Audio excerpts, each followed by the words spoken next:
Hello and welcome back to the United Devils YouTube channel, and today we are going to be discussing the transfer rumours concerning Jadon Sancho's move to Manchester United. Now, reports have been coming in that Sancho is unhappy with his treatment at Borussia Dortmund and is desperate to leave the club after being benched for the last 3 games post-lockdown, including the match against Bayern Munich. And although he has made substitute appearances in all 3, recording 1 assist, he still feels disappointed in this treatment as he seems to be distrusted by the manager amid all these rumours, and therefore more rumours have come in that he has agreed personal terms with Manchester United and both clubs are eager for the deal to be done. What remains is that a transfer fee to be agreed, and one of these problems has been caused because Dortmund still value Sancho at a price of at least £100 million. Now, because of the coronavirus pandemic, this obviously has caused financial issues with every club in the world, but Manchester United is one of the clubs that can still afford to buy players for that kind of money and have brought in a loan of £140 million, which does seem like it's their transfer kitty, but obviously they'd want to spend it not just on maybe 1 or 2 players, but maybe 3 or 4. So they'd want to get that transfer fee for Sancho further down, and there are many ways in which United can do so. The first way they can do so is to potentially suggest that Sancho hands in a transfer request, something that Eden Hazard did in the summer and Christian Eriksen did in January. And while that might seem a bit dodgy, it would paint a bad picture of both Manchester United and Jadon Sancho, as was done when it happened with Neymar. And so that should only be used in a worst-case scenario. However, there are some options available. Manchester United could just pay the full £100 million for Sancho and then only have enough money left to spend on maybe Jude Bellingham, which is obviously an unideal scenario as well, because they do need a revamp of the squad and they do need more than just 2 players. So what is likely is that Manchester United use their third option and include maybe 1 or 2 players in a swap deal for Sancho plus a reduced transfer fee.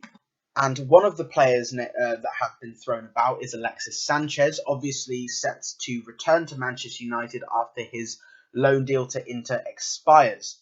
And this would seem like a dream option because Sanchez's form has not improved since his loan move to the San Siro, especially after that long-term injury took him out of matches till 2020, and since then he has only made a handful of appearances, all off the bench, and has contributed practically nothing to Inter's title challenge, or even to them just winning games. So it might be an ideal scenario for Sanchez to start afresh at a different club, and Dortmund has revived players' careers such as Paco Alcacer, Thorgan Hazard, and has even got Emre Can scoring worldies again. So it seems like an ideal situation for Sanchez and an ideal situation for Sancho, who can then willingly and without controversy take the number 7 shirt. However, this is an idealistic scenario, as Dortmund probably don't want Sanchez for Sancho because it's not a fair deal, and even with money, it would probably seem like they're getting the bad part of the bargain. So it probably will not happen, especially because Sanchez earns £500,000 a week, and that would make him the highest earner at Dortmund, even above the likes of Marco Reus and Mats Hummels. Not to mention, he's not good enough to play for Dortmund, and he's not good enough to play for United. I was shocked when Inter were going to come and get him, especially with rumours that he was going to return to Chile. So this doesn't seem like it's a valid option. So what are the other options available for Manchester United? Well, Mark Goldbridge talked about the likes of Jesse Lingard or Andreas Pereira, which would seem like a good deal because they are much younger than Sanchez, Lingard being, I believe, 27 and Pereira 24, and both do offer something that Dortmund do like. They like the high press, especially they like false nines, like how Mario Götze worked for them, and Jesse Lingard can opt both as a wide player and as a central player. Same goes for Pereira, technically. But I've never seen him perform anywhere for long periods of time. but they are options available and would probably knock off maybe 20 or 30 million from the transfer valuation. The other option is obviously Smalling, who will come back from a loan move from Roma this season and has done very, very well. What might be a problem with those moves is that Lingard and Pereira might choose to fight for their place at Manchester United and would probably feel hard done by to be shipped off in that kind of brutal way that Mkhitaryan was. And for Smalling, it seems very clear that he is desperate to stay in Italy, having enjoyed his year there, and Roma do want to spend the 20 or 25 million it would take to bring the Englishman back permanently.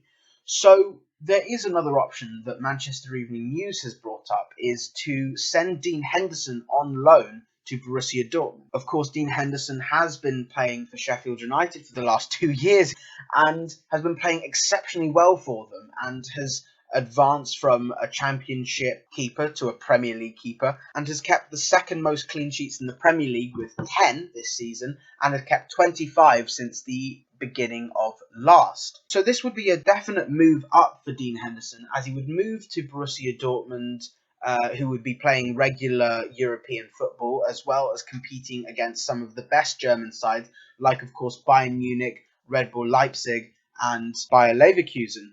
And, of course, would be not just the guaranteed number one starter, but Roman Bürki, who, while he has made the most errors in the Bundesliga this season, is still a very competent keeper and could push the young Englishman. But it would seem that Dean Henderson would get some vital experience at the Yellow Wall should he choose to move on loan. And then it would mean that Manchester United can then let Romero see out the final year of his contract and leave with a hero's farewell, instead of having to force either De Gea or Romero out of the club this summer for Dean Henderson, which would seem like an early move. So it would seem that the Jadon Sancho deal will happen one way or another. What remains to be seen is how Manchester United can reduce that fee. And it would seem the best alternative is to offer 70 million plus Dean Henderson on loan for a season without an option to buy, because it seems that Smalling will go to Roma, Lingard and Pereira will either both get shipped off elsewhere for money to recoup for other players or to fight for their position at United. Sanchez will cost far too much for his wages and will actually offer them nothing in return. So it looks like the best option for Manchester United would be to allow Dean Henderson to go on loan to Borussia Dortmund and get some vital experience and further his development, while also allowing United to take a big chunk off the transfer fee for Jadon Sancho so he can make his move to Manchester United as effortless as possible. That's all for now. If you enjoyed this video, please like it, subscribe to our channel and follow us on Twitter for all of our content.